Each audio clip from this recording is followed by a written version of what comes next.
One night, a father and his daughter were driving down a deserted country road. They were returning home after spending the entire day visiting the girl's mother in the hospital. Listening to the sound of the rain drumming on the car roof, the girl began to doze off. Suddenly, there was a loud bang.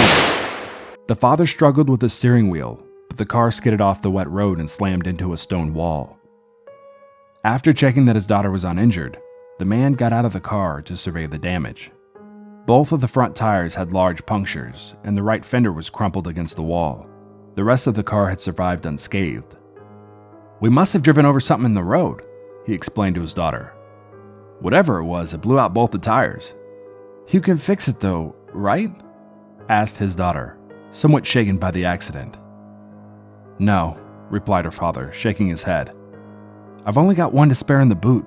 I'll have to walk back into town and find somebody to tow the car," he said. "It's not that far from here. You can wait in the car while I'm gone." "Okay," she said reluctantly. "But please, don't take too long." The man could see in his daughter's eyes that she was frightened. "Sit tight," replied her father as he slammed the car door. "I'll be back as soon as possible." His daughter watched him in the rearview mirror as he trudged off down the road in the pouring rain and disappeared into the night. More than an hour had passed and her father had still not returned. The girl began to wonder what was taking him so long. She was very worried because he should have been back by now. Just then, she glanced in the rearview mirror and saw a figure in the distance, walking towards the car. At first, she thought it was her father, but when she turned around to take a closer look, she realized that it was a strange man. He was dressed in overalls and had a big bushy beard. He was carrying something large in his left hand, swinging it back and forth.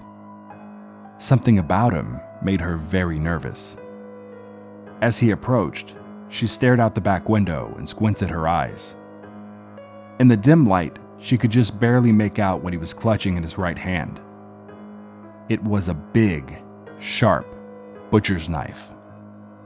Thinking quickly, the terrified girl locked both doors in the front of the car, then jumped into the back seat and locked the rear doors.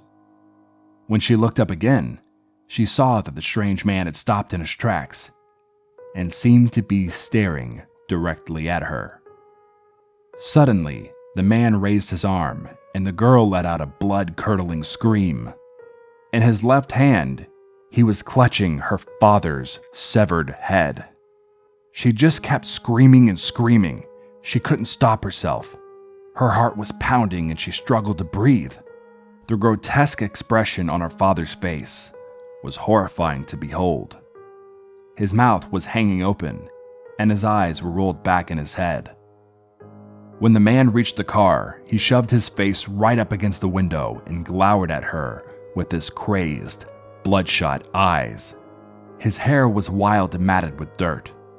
His face was covered in deep scars. For a moment, he just stood there, in the driving rain, grinning at her like a madman. Then, he reached into his pocket, took something out, and slowly lifted his left hand. He was holding her father's car keys.